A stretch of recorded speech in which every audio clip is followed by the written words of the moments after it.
Hello students. तो इस complex number की सीरीज में इस लेक्चर नंबर 6 में आज हम थोड़ी प्रैक्टिस करने वाले हैं। पिछले लेक्चर नंबर 5 में हमने कॉन्जुगेट और मॉडुलस के बारे में स्टडी की थी, इनको हमने समझा था कैसे हम सॉल्व करते हैं। तो आज इनके क्वेश्चंस की हम प्रैक्टिस करेंगे। तो चलिए हम प्रैक्टिस स्टार्ट करते हैं। तो हमारा ये पहला क्वेश्चन है, यहाँ पर मैंने 4 क्वेश्चंस यहाँ पे दिखाए हैं छोटे छोटे, जिसमें सभी का क्या करना है, मॉडुलस कैलकुलेट करना है। तो सभी का हमें मॉडुलस कैलकुलेट करना है। तो चलिए मैं एक एक करके सारे क्वेश्चन आपको सॉल्व करके दिखाता हूँ। तो हमें स्टेप्स क्या फॉलो करने हैं, इसको आप ध्यान से देखिए। जैसे ही मेरे पास एक क्वेश्चन लिखा है, दिस इज द क्वेश्चन, तो मैं क्या करूँगा, सबसे पहले इसको जेड के फॉर्म में लिखूंगा। और मुझे यहाँ मालूम है डराने के लिए क्या दिया है, स्क्वायर रूट ऑफ -3। तो ये रूट ऑफ -3 जो है, तो ये क्या होता है, इसको हम रूट -1 बना देते हैं, यानी कि आयोटा बना देते हैं। तो ये क्वेश्चन हमारा बन जाएगा 4 + √3 आयोटा। तो ये हमारा क्वेश्चन हो गया है, मतलब ये हमारा गिवन कॉम्प्लेक्स नंबर है, z = 4 + √3 आयोटा।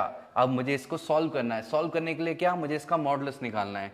तो इसका मतलब मॉडुलस ऑफ z, और मॉडुलस ऑफ z क्या होता है, रियल पार्ट का स्क्वायर प्लस इमेजिनरी पार्ट का स्क्वायर। हम जानते हैं रियल पार्ट क्या होगा, जिसमें आयोटा नहीं है वो रियल पार्ट होता है। तो इसलिए यहाँ हम लिखेंगे 4² + √3 का स्क्वायर, और इस पूरे पर क्या लग जाएगा, स्क्वायर रूट, है ना। तो यही हमने सीखा था, इसी को हम यहाँ अप्लाई कर रहे हैं। तो जैसे ही हमने अप्लाई किया तो मॉडुलस ऑफ z = कितना आ गया, 16 + 3 पूरे पर square root. That's why modulus of z की जो वैल्यू है वो कितनी आ गई, √19। Got it. समझ में आया आपको कैसे क्वेश्चन सॉल्व करना है। तो जल्दी से वीडियो पॉज कीजिए और ये वाला क्वेश्चन सॉल्व कीजिए। ओके, नाउ मैं इसको सॉल्व करके दिखा रहा हूँ, जल्दी से देखिए।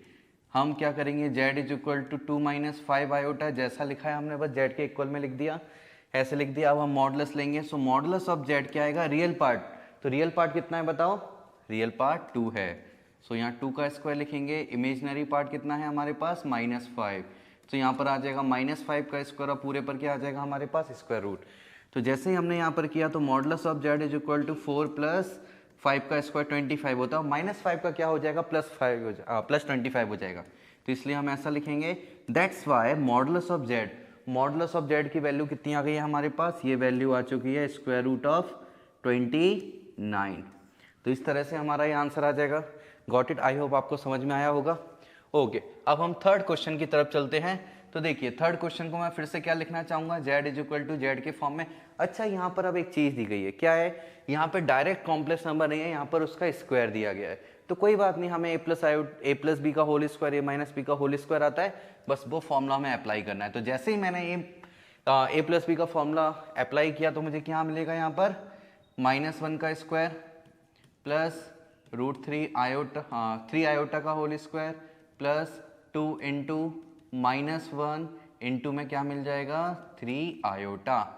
तो हम इसको सॉल्व करेंगे तो -1 का स्क्वायर 1 प्लस 3 क्या हो जाएगा, 9 आयोटा स्क्वायर, और यहाँ मल्टीप्लाई करेंगे तो कितना मिल जाएगा हमें, -6 आयोटा। अब जैसे ये मिला तो हम क्या करेंगे, z = अब हमें मालूम है आयोटा स्क्वायर क्या होता है, -1 होता है। तो जैसे ही हमने -1 लिखा, सो 1 - 9 -6 आयोटा। दैट्स वाई ये हमें मिलेगा 1 - 9 सॉल्व करने के बाद -8 -6 आयोटा। तो ये हमारा कॉम्प्लेक्स नंबर आ चुका है सॉल्व करके। अब इस कॉम्प्लेक्स नंबर का हमें फिर से मॉडुलस लेना है। तो जैसे ही हम मॉडुलस लेंगे तो हमें क्या मिलेगा, mod of z = real part. Real part क्या है, -8 का स्क्वायर प्लस इमेजनरी पार्ट क्या है, -6 का स्क्वायर। याद रखना स्टूडेंट्स, मैंने पहले भी बताया था इमेजनरी पार्ट लिखते समय आयोटा इंक्लूड नहीं करना है ना, आयोटा यहाँ पर नहीं आएगा। सिंपल इस तरह से वैल्यू आ जाएगी। तो ये कितना आ जाएगा, 64 + 36 पूरे का स्क्वायर रूट। तो हम जानते हैं एडिशन कितना हो जाएगा, 100, और स्क्वायर रूट ऑफ 100 कितना आता है, 10। That's why modulus of z की वैल्यू कितनी आ चुकी है इस क्वेश्चन में, 10। गॉट इट, समझ में आया आपको। ओके, एक लास्ट क्वेश्चन है, इसको और हम सॉल्व करते हैं, जल्दी से देखते हैं इसका आंसर क्या आएगा। तो फिर से मैं क्या करना चाहता हूँ, इस क्वेश्चन को z के इक्वल में लिखना चाहता हूँ, बट यहाँ पर एक हमें डाउट आता है कि अरे रियल पार्ट तो दिया ही नहीं है, ओनली आयोटा है। तो डोंट वरी, हमें क्या करना है, इसको लिख देना है 0 - आयोटा। इस तरह से लिख देते हैं, जिससे हम बोल सकते हैं इसका जो रियल पार्ट है वो कितना है, 0, and imaginary part -1। Now modulus निकालते हैं। मॉडुलस ऑफ z कितना आ जाएगा, 0 का स्क्वायर प्लस -1 का स्क्वायर। अगेन याद दिला रहा हूँ, आयोटा को नहीं लिखना है, तो यहाँ कितना आ जाएगा 0 + 1 तो स्क्वायर रूट ऑफ 1, तो यहाँ मॉड जेड की वैल्यू कितनी आ जाएगी 1। इस तरह से हमें आंसर मिल जाएगा। आई होप आपको ये समझ में आया होगा। चलिए नेक्स्ट क्वेश्चन हम सॉल्व करते हैं। तो नेक्स्ट में भी मैंने क्या किया है, सेम क्वेश्चंस लिए हैं, बट इसमें इस बार मॉडुलस की जगह क्या कैलकुलेट करना है, हमें कॉन्जुगेट को कैलकुलेट करने के लिए बोला गया है। तो कॉन्जुगेट को जल्दी से कैलकुलेट करते हैं। तो मैं फिर से क्या करूंगा, जेड के टर्म्स में लिखता हूं हमारा कॉम्प्लेक्स नंबर। तो 4 + √3 आयोटा ये आ जाएगा। और हमें बोला है कॉन्जुगेट निकालना है, तो कॉन्जुगेट का मतलब क्या होता है, पूरे पर क्या लगा दो, बार। तो मैंने क्या लगा दिया, इन सब पर बार लगा दिया। तो हमें जेड बार की वैल्यू निकालनी है। So Z bar is equal to क्या आ जाएगा, जेड बार क्या करता है, कॉन्जुगेट। कॉन्जुगेट क्या करता है, सिंपल जो आयोटा वाला टर्म होता है उसका साइन चेंज हो जाता है। यदि प्लस है तो माइनस, माइनस है तो प्लस। अभी हमें प्लस दिखाई दे रहा है तो माइनस आ जाएगा। तो हम क्या लिख देंगे, 4 - √3 आयोटा। ये हमारा आंसर आ जाएगा। आई होप समझ में आया होगा आपको, है ना कॉन्जुगेट का तरीका। जल्दी से वीडियो पॉज करो, इसको सॉल्व करो और फिर आगे आंसर चेक करो। ओके, तो आपने सॉल्व किया। मैं फिर से यहाँ z इज इक्वल टू लिखने वाला हूँ, कितना मिलेगा 2 - 5 आयोटा। नाउ क्या करते हैं, हम बार ले लेते हैं। जैसे ही मैंने बार लिया तो यहाँ जेड बार मिलेगा, रियल पार्ट का कुछ भी चेंज नहीं होगा, ओनली चेंज क्या होता है, इमेजनरी पार्ट होता है। तो इसलिए यहाँ पर कितना आ जाएगा, +5 आयोटा। तो ये हमें आंसर में मिल जाएगा। तो जल्दी से मुझे कमेंट में बताओ कि आपने में से किस किस का ये सही था आंसर।